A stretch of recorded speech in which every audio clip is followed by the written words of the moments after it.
કોઈ ગુજરી ગયા છે કે નહીં. હવે મારા દાદા છે તો એનું નામ 10 વર્ષથી ચાલતું હોય તો 10 વર્ષ પહેલા ગુજરી ગયા હોય તો પણ ચાલતું હોય તો એ વ્યાજબી તો નથી ને, એને કાઢવું પડે.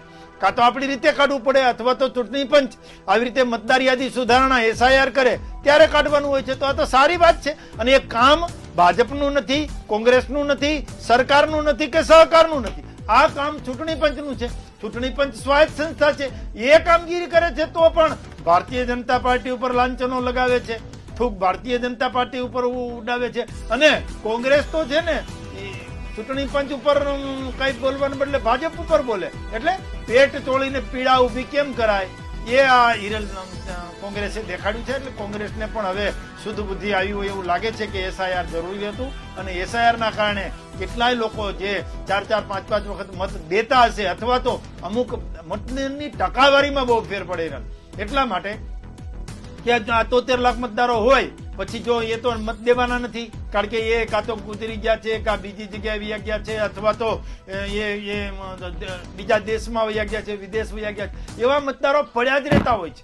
હવે પડ્યા જ રહે એની એ પણ ટકાવારીમાં આવે તો ટોટલ મતદાન ગણીએ તો કે આટલા ટકા જ મતદાન થાય, પણ એટલા ટકા થાય ને, કારણ કે 73 લાખ તો દેતા નહોતા, અથવા તો એમાંથી 25-30 હજાર એનકેન રીતે દઈ દેતા છે, તો 50 લાખ જેવા તો દેતા નહોતા. એટલે ટકાવારીમાં ફેર પડતો. SIR પછીની જે બિહારની ચૂંટણી છે સ્વચ્છ અને પારદર્શક રીતે થઈ તો પરિણામ પણ સારું આવ્યું અને બિહારની જનતાને પણ ખબર પડી અને વોટરોને પણ ખબર પડી, મતદારોને પણ ખબર પડી અને સાથે સાથે ચૂંટણી લડતા હતા એ ઉમેદવારોને પણ ખબર પડી કે આટલા જ મતદાર છે. હવે કોઈ ગુજરી ગયેલામાં છે નહીં, પલાયન થયેલા છે નહીં, કોઈ બહારથી આવી ગયા હોય ને મતદારો થઈ ગયા એવા પણ કોઈ છે નહીં. એટલે આ પ્રકારનું ન થાય એ માટે SIR હતું અને SIR નું કામગીરી સંપૂર્ણ રીતે પૂરી થઈ છે. 4.5 કરોડ જેટલા મતદારો આપણી પાસે ગુજરાતમાં છે અને 73 લાખ જેટલા મતદારો રદ થયા છે. એટલે એમાં પણ હજુ 18 તારીખ સુધીનો સમય છે.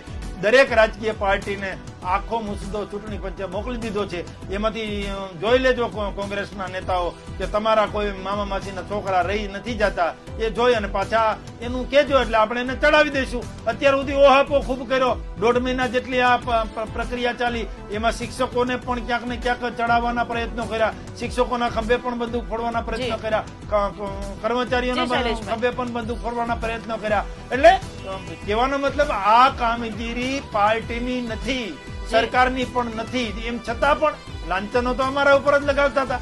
જી શૈલેષભાઈ.